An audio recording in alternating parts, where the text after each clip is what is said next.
Hello दोस्तों, आप सभी का स्वागत है बलराज मैथ्स यूट्यूब चैनल पर। आज नए बढ़िया क्वेश्चनों के साथ जो आपके एग्जाम की दृष्टि से बहुत ही महत्वपूर्ण है। देखिए, एग्जाम में ज्यामिति के अंदर ये तीन तरह के क्वेश्चन आते हैं इसके अंदर, जिसके अंदर आपको ये स्पर्श रेखा की लंबाई पूछता है। तो इसमें तीन कंडीशन बनती है। फर्स्ट कंडीशन ये है, सेकंड ये है और थर्ड ये है। इसमें क्या अंतर है इन दोनों तीनों में, पहले तो ये समझना है कि इन तीनों में अंतर क्या है। देखो, ये दो वृत्त हैं, एक दूसरे को बाह्य स्पर्श करते हैं। जैसे मान ली एक वृत्त ये है और एक वृत्त ये बाहर से स्पर्श कर रहा है। एक वृत्त दूसरे वृत्त को जब बाह्य स्पर्श करता है तो इस स्पर्श रेखा की लंबाई पूछते हैं। इसको बोलते हैं अनुदैर्घ्य स्पर्श रेखा। क्या बोलते हैं? इसका जो नाम होता है दोस्तों, वो नाम है इसका अनुदैर्घ्य स्पर्श रेखा। अनुदैर्घ्य स्पर्श रेखा।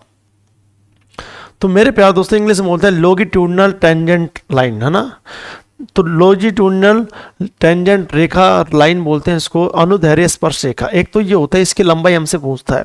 दूसरी, हमें देखो, जब दो वृत्त एक दूसरे को बाह्य स्पर्श नहीं करते हैं, यानी कि स्पर्श नहीं कर रहे हैं, तो तब इसकी स्पर्श रेखा की लंबाई, तो ध्यान रखना मेरे दोस्तों। और दूसरी, इसमें एक क्रॉस स्पर्श रेखा होती है, जिसको बोलते हैं अनुप्रस्थ स्पर्श रेखा। अनुप्रस्थ स्पर्श रेखा बोलते हैं।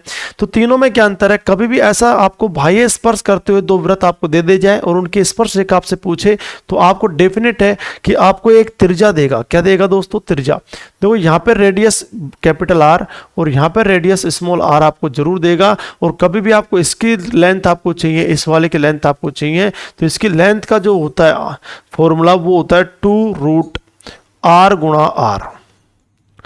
तो ध्यान रखना, जब दो वृत्त एक दूसरे को बाह्य स्पर्श करते हैं तो उनकी उभयनिष्ठ स्पर्श रेखा की जो ये लंबाई होती है, उभयनिष्ठ स्पर्श रेखा की लंबाई, वो किससे निकलेगी? 2√R गुणा स्मॉल r, बड़ी त्रिज्या गुणा छोटी त्रिज्या से निकलेगी। अब दोनों, जब दूसरी बात हमारे पास है, जब दो वृत्त एक दूसरे को बाह्य स्पर्श नहीं करते तो उनकी स्पर्श रेखा की लंबाई जो होती है वो कैसे निकलती है? उनकी स्पर्श रेखा की लंबाई जो निकलेगी, स्पर्श रेखा की लंबाई, तो दोस्तों वो जो निकलती है वो निकलती है रूट सेंटर की, दोनों के सेंटर के बीच की दूरी माइनस त्रिज्याओं का अंतर का स्क्वायर।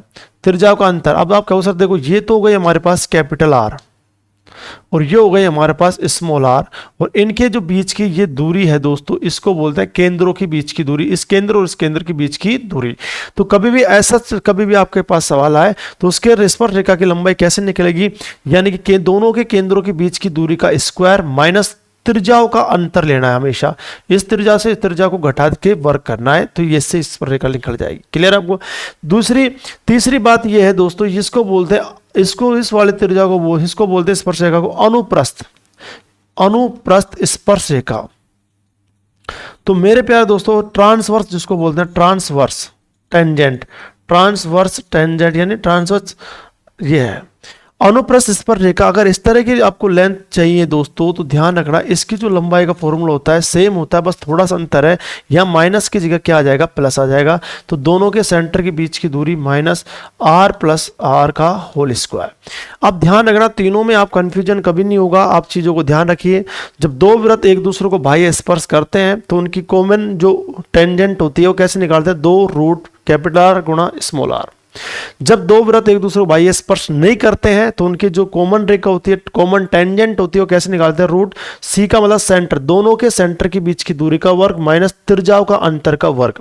फिर तीसरी, अगर अनुप्रस्थ आपसे पूछे, ट्रांसवर्स पूछे, दो वृत्त एक दूसरे बाह्य स्पर्श नहीं करते, तो सेंटर के बीच की दूरी और त्रिज्याओं के योग का वर्ग करना है। अब आप सर हम इस बात को नहीं समझे, सवाल करके बताइए। तो देखो क्वेश्चन कैसे होता है मेरे दोस्तों, इसका क्वेश्चन देखो। ये इसने कहा 25 सेंटीमीटर और 9 सेंटीमीटर त्रिज्या वाले दो वृत्त एक दूसरे को बाह्य स्पर्श करते हैं। जैसे हमने देखा, बाह्य स्पर्श करते हैं तो अनुप्रस्थ उभयनिष्ठ स्पर्श रेखा की लंबाई, जैसे हमने देखा बाह्य स्पर्श कर रहे हैं, चित्र बनाने की जरूरत नहीं है, लेकिन चित्र बनाना चाहो तो बना सकते हो। एक वृत्त ये हो गया, एक वृत्त ये हो गया। अब मुझे बताओ, इसकी रेडियस कितनी है? 25 है, और इसकी रेडियस कितनी है? 9, और ये कॉमन टेंजेंट पूछा है। और आपको सर इसका तो हमें पता है, 2√R गुणा स्मॉल r।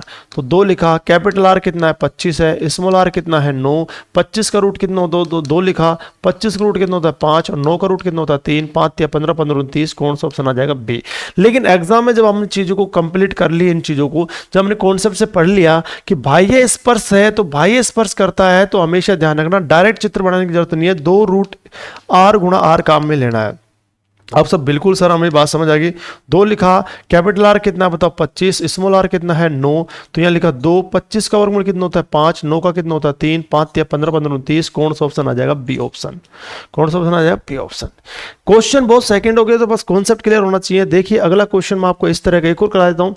यदि 18 सेंटीमीटर और 8 सेंटीमीटर त्रिज्या वाले दो वृत्त बाह्य रूप से स्पर्श करते हैं, तो जैसे मैंने देखा बाह्य स्पर्श करते हैं, ऐसे सीजीएल में रेलवे ऐसे सीजीएल बहुत पूछता है एग्जाम क्वेश्चन, तो बाह्य स्पर्श करता है तो कॉमन टेंजेंट हमसे पूछी है, तो हमें पता है सर 2 रूट में कैपिटल आर 18 है और स्मॉल आर कितनी है 8 है, तो हमें पता है 2 लिखा और 18 गुणा 8 करेंगे तो 144 हो जाएगा, और 144 किसका रूट है 12 का, 12 गुणा 2 करो, बोलो कितना आएगा 24, कौन सा ऑप्शन आएगा ऑप्शन ए। बात समझ आ गई, बिल्कुल नॉर्मल सा क्वेश्चन। चलो एक और क्वेश्चन मैं आपको देता हूं इस तरह का। समान त्रिज्या 3 सेंटीमीटर के दो वृत्तों के केंद्रों के बीच की दूरी 10 सेंटीमीटर है। अनुप्रस्थ, देखो अनुप्रस्थ पूछिए, जैसे हमें पता लग गया अनुप्रस्थ का हमें पता है, अनुप्रस्थ जब भी पूछेगा, अब अनुप्रस्थ ओबेनिस्ट स्पर्शरेखा की लंबाई आपसे पूछेगा, तो मैंने आपसे कहा दोस्तों अनुप्रस्थ आपसे पूछेगा तो उसका फॉर्मूला क्या बताया मैंने दोस्तों, तो आप कहो सर इसका बताया था आपने, रूट सेंटर के बीच की दूरी का स्क्वायर माइनस त्रिज्याओं के योग का वर्ग, त्रिज्याओं के योग का वर्ग करना है। तो बोलो सेंटर के बीच की दूरी कितनी है 10, 10 का वर्ग कितना होगा, सेंटर बीच की 10, 10 का वर्ग कितना होगा 100, त्रिज्याओं का योग कितना है, पहले की दो समान त्रिज्या, पहले की त्रिज्या 3 है, दूसरे की त्रिज्या 3 है, 3 और 3 कितना होता है 6, 6 का वर्ग कितना होता है 36, और 100 में 36 घटा देंगे दोस्तों कितना है 64, और 64 का रूट निकालेंगे तो क्या आएगा 8, कौन सा ऑप्शन आ जाएगा डी ऑप्शन। डायरेक्ट इन सवालों को करना है, सेकंडों में सवाल होते हैं। देखो अगला क्वेश्चन मैं आपसे देता हूं, 4.5 सेंटीमीटर 3.5 सेंटीमीटर त्रिज्या के दो वृत्त केंद्रों के बीच की दूरी दे रखी है, इन वृत्तों की अनुप्रस्थ ओबेनिस्ट, जैसे मुझे पता लगा अनुप्रस्थ इसने पूछा है, और अनुप्रस्थ हम जानते हैं दोस्तों कैसी होती है ये वाली, और ये वाली जो चीज होती है बस इसमें त्रिज्या के योग का वर्ग आता है। तो आपसे अनुप्रस्थ का भी आपसे पूछे तो अनुप्रस्थ का आपने बता रखा है सर, हमें क्या बता रखा है दोस्तों, तो सेंटर के बीच की दूरी, सेंटर के बीच की दूरी कितनी है 10, तो 10 का क्या कर देंगे स्क्वायर माइनस त्रिज्याओं का योग, तो 4.5 में 3.5 जोड़ेंगे तो कितना आ जाएगा 8, 8 का क्या हो जाएगा स्क्वायर, तो 10 का स्क्वायर कितना होता है 100, 8 का स्क्वायर कितना होता है 64, दोनों घटा देंगे 36, और 36 का रूट कितना होता है 6, कौन सा ऑप्शन आ जाएगा सी। क्लियर दोस्तों, ऐसी वीडियो देखने के लिए, पूरी वीडियो देखने के लिए आप इस बलराज मैथ्स यूट्यूब चैनल को ज्वाइन कर सकते हो, बलराज मैथ्स यूट्यूब चैनल को ज्वाइन कर सकते हो, जिसमें आपको पूरी वीडियो देखने को मिलेगी। ध्यान रखना इस चीज़ के लिए, रात 8 बजे लाइव में। ठीक है दोस्तों, धन्यवाद। कैसे लगी वीडियो कमेंट्स करके बताइए। ओके दोस्तों, धन्यवाद।